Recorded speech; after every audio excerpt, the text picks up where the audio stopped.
sky had turned to black fury.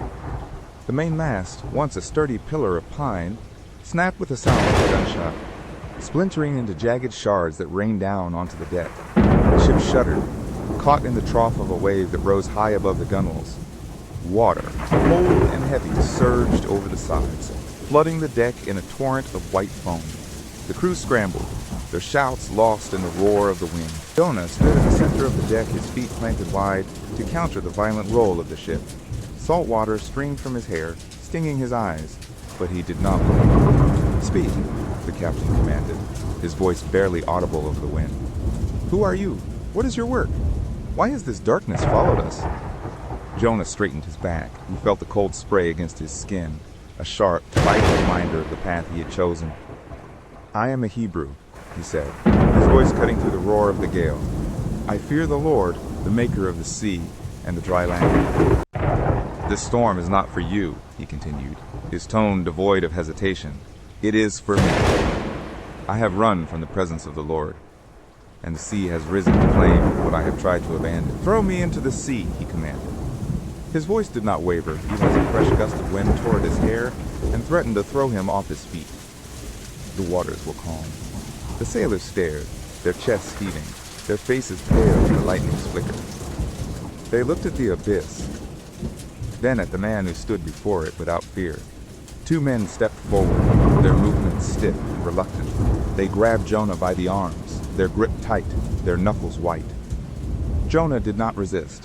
He let them pull him from the rail, his body heavy, his gaze fixed on the dark horizon. They heaved. He left the deck, his feet clearing the wood, and for a heartbeat he hung suspended in the spray. Then he hit the water. The impact was absolute.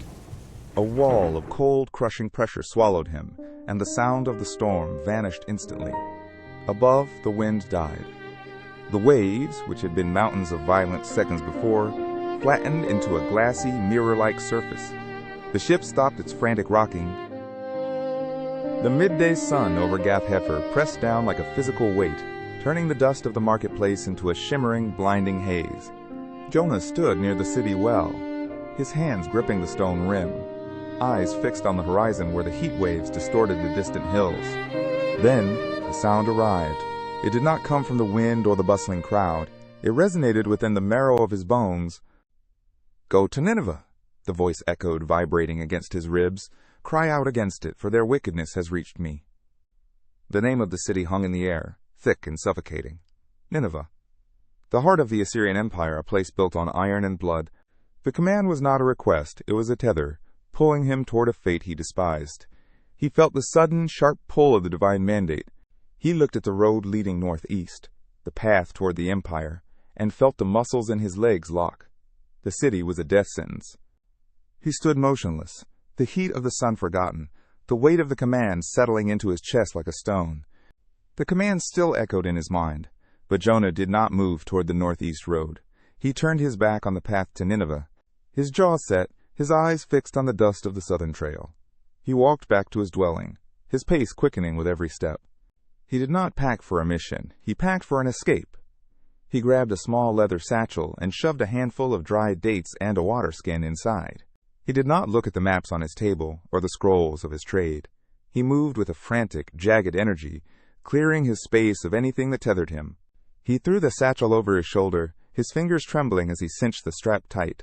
He stepped out into the blinding glare of the afternoon, his shadows stretching long and thin against the parched earth.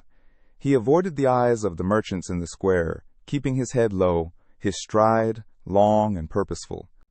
Every step away from the northeast road felt like a victory, a rejection of the voice that had haunted him.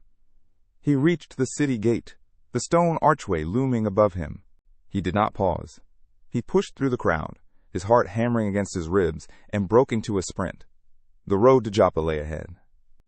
The salt air of Joppa hit him like a physical blow, thick with the scent of drying fish and hot tar. Jonah stumbled through the chaotic sprawl of the docks, his lungs burning from the long run. Everywhere he looked, ships groaned against the wooden piers, their masts swaying like skeletal fingers against the sky. He pushed past sweating laborers hauling crates of grain, his eyes darting from hull to hull. He needed distance. He needed the edge of the world.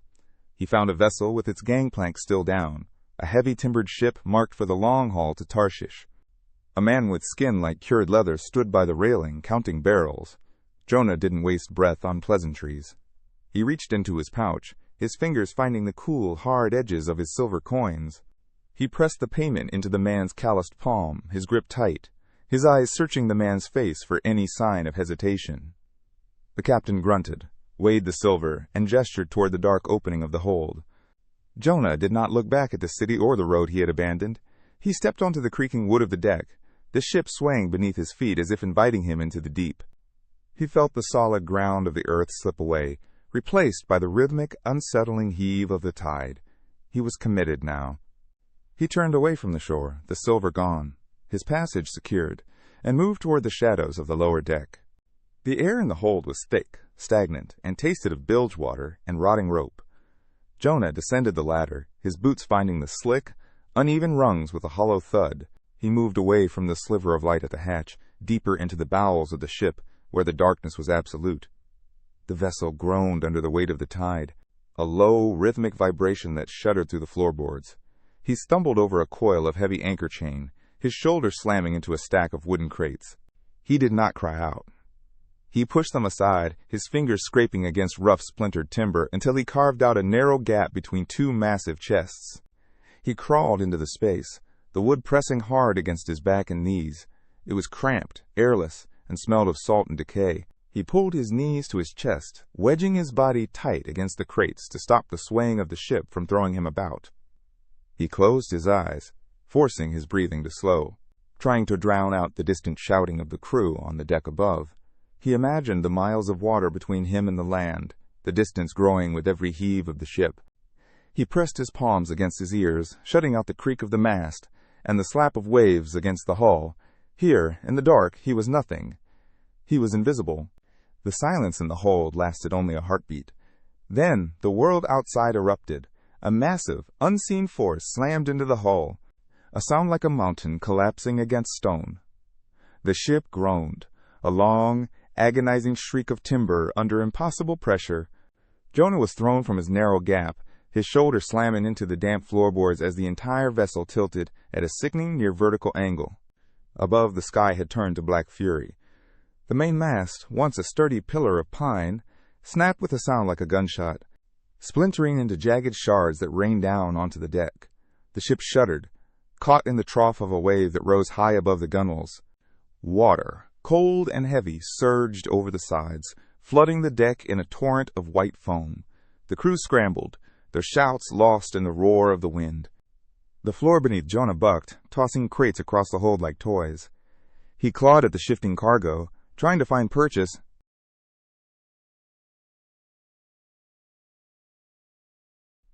Above the hold, the deck was a slick, shifting nightmare of spray and splintered wood. The crew moved with frantic, jerky motions, their feet sliding on the brine-soaked planks.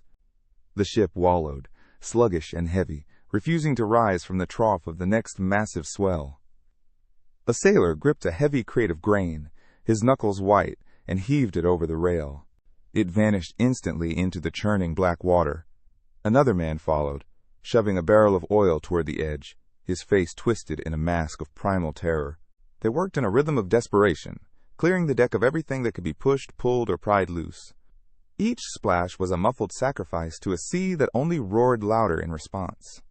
One by one, they turned their faces toward the sky, shouting names of gods into the gale. Their voices were thin, reedy things, instantly shredded by the wind and the thunder. The storm did not answer. It only tightened its grip, slamming the vessel with waves that rose like dark, jagged walls. The ship groaned, a deep, structural protest, as the waterline crept higher. They were throwing their lives into the abyss, piece by piece, hoping to lighten the load, but the sea was insatiable. The wind howled, a high-pitched, mocking sound that drowned out their prayers. Every man on deck knew the truth now. The cargo was gone. The gods were silent, and the ocean was waiting to claim them all. The captain stumbled down the narrow, slick stairs, his hand gripping the railing until his knuckles turned white. The hold was a cavern of shifting shadows and splintering wood. Crates slid across the floor, smashing into the hull with rhythmic, heavy thuds. He scanned the darkness, his eyes adjusting to the dim, flickering light that filtered from above. There, wedged between a stack of heavy barrels in the damp, curved wall, he saw him. Jonah. The prophet was curled in a ball, his eyes closed, his breathing steady and rhythmic. He was asleep. The captain let out a raw, guttural sound of disbelief. He lunged forward, his boots sliding on the wet floorboards, and grabbed Jonah by the shoulder. He shook him with enough force to rattle his teeth. Jonah did not stir at first, his body limp against the crate. The captain gripped him harder, digging his fingers into the fabric, and hauled him upright. "How can you sleep?" the captain roared, his voice cracking against the thunder that vibrated through the very ribs of the ship. "The world is tearing itself apart. Look at the water. Look at the sky." He shoved Jonah toward the center of the hold, forcing him to stand. "Call upon your God. Perhaps he will spare us. Perhaps he will hear you." Jonah blinked, his eyes unfocused, as the ship lurched violently, throwing them both against the bulkhead. The captain held him there, his face inches from Jonah's, his breath ragged. "Pray!" he screamed. The hatch swung open, and the captain shoved Jonah into the biting spray of the deck. Rain hammered against the wood like thousands of tiny stones. The crew had ceased their labor. They stood in a ragged line, their faces gaunt, eyes fixed on the man who had been sleeping, while the ocean tried to crush them. The ship heaved, a sickening, slow roll that sent water cascading across the planks. A sailor stepped forward, his hand trembling as he reached into a small, weathered pouch. He pulled out a stone, then another, his knuckles raw and bleeding from the night's work. They were casting lots. The air felt thin, stripped of oxygen by the pressure. Each man drew, his eyes darting toward the horizon, then back to the center of the circle where Jonah stood. The captain watched, his breath hitching in his throat. The final stone was cast. It skittered across the wet wood, coming to a dead stop at the prophet's feet. The silence that followed was absolute. Every head turned, every gaze locked onto Jonah. The finger of fate had pointed, and the realization rippled through the crew like a physical blow. They did not speak. They did not move. They simply stared, their faces masks of cold, dawning horror as the ship groaned beneath them. The crew crowded in, their hands tight on the railing, their knuckles white against the dark wood. They did not shout. They waited, their breath coming in ragged, shallow gasps. Jonah stood in the center of the deck, his feet planted wide, to counter the violent roll of the ship. Salt water streamed from his hair, stinging his eyes, but he did not blink. He looked at the captain, then at the men who had spent their strength fighting a sea that refused to be tamed. The captain took a step forward, his jaw set, his hand hovering near the hilt of his blade. "Speak," the captain commanded, his voice barely audible over the wind. "Who are you? What is your work? Why has this darkness followed us?" Jonah straightened his back. He felt the cold spray against his skin, a sharp, biting reminder of the path he had chosen. "I am a Hebrew," he said, his voice cutting through the roar of the gale. "I fear the Lord, the maker of the sea and the dry land." He paused, watching the realization dawn on the faces of the men before him. "This storm is not for you," he continued, his tone devoid of hesitation. "It is for me. I have run from the presence of the Lord, and the sea has risen to claim what I have tried to abandon." The sailors backed away, leaving a wide, empty circle around him. The captain lowered his hand, his eyes wide with a mixture of fear and dawning understanding, as the ship groaned under the weight of the truth. The sailors stood frozen, their hands gripping the rigging, as if the ship itself might dissolve beneath them. The confession hung in the air, heavier than the salt-laden wind. Jonah did not wait for their judgment. He turned his back on the men and began to walk toward the starboard rail. The deck pitched violently, sending a wall of seawater crashing across the boards. But he kept his balance, his eyes fixed on the churning, black horizon. The captain lunged forward, his fingers outstretched to catch Jonah's shoulder, but the prophet stepped aside with a sudden, sharp agility. Jonah reached the rail and gripped the cold, slick wood with both hands. He looked back at the crew, his face a mask of iron stillness amidst the chaos. "Throw me into the sea," he commanded. His voice did not waver, even as a fresh gust of wind tore at his hair and threatened to throw him off his feet. The waters were calm. The sailors stared, their chests heaving, their faces pale in the lightning's flicker. They looked at the abyss, then at the man who stood before it without fear. Jonah leaned into the gale, his body angled against the pressure, his presence a singular, unmoving point of focus in a world gone mad. The sailors did not want to touch him. They stood in a semicircle, their hands trembling, their eyes darting between the prophet and the churning black water. The ship groaned, a long, metal-like shriek of wood under pressure, as another wave hammered the hull. The captain gave a sharp, wordless nod. Two men stepped forward, their movements stiff and reluctant. They grabbed Jonah by the arms, their grip tight, their knuckles white. Jonah did not resist. He let them pull him from the rail, his body heavy, his gaze fixed on the dark horizon. They heaved. He left the deck, his feet clearing the wood, and for a heartbeat he hung suspended in the spray. Then he hit the water. The impact was absolute. A wall of cold, crushing pressure swallowed him, and the sound of the storm vanished instantly. Above, the wind died. The waves, which had been mountains of violence seconds before, flattened into a glassy, mirror-like surface. The ship stopped its frantic rocking. On deck, the sailors stood frozen, their hands still outstretched, their faces pale in the sudden, eerie silence. The sea had taken its price. Below the surface, the world turned into a crushing, soundless weight. Jonah sank, his limbs heavy, his momentum carrying him deeper into the freezing dark. The faint, gray light from the surface began to thin, stretching into long, distorted needles before vanishing entirely. He kicked, trying to find purchase in the liquid void, but the pressure held him fast. His lungs began to burn, a sharp, stinging fire that demanded air he could not find. He reached upward, his fingers clawing at the empty water, but there was nothing to hold. Then, the darkness shifted. It was not the absence of light, but the presence of something immense. A shadow, vast and impossible, eclipsed the faint glow from above. It moved with a terrifying, silent speed, displacing the water in a violent surge that buffeted Jonah like a leaf in a gale. He stopped sinking. Suddenly, the shadow split. Two massive, jagged ridges tore through the water, opening like the gates of a mountain. A cavernous, hollow space yawned before him. The water rushed into the void, pulling him forward with an irresistible, violent force. The jaws slammed shut, the light was extinguished, and the ocean vanished. The descent ended with a sickening thud. Jonah hit the floor, his breath knocked from his lungs in a sharp, involuntary gasp. He scrambled to find his footing, but the surface beneath him was slick, uneven, and shifted with every movement of the creature. He reached out, his hands sinking into a thick, tangled mat of wet seaweed that clung to his skin like dead weight. The air here was not air at all.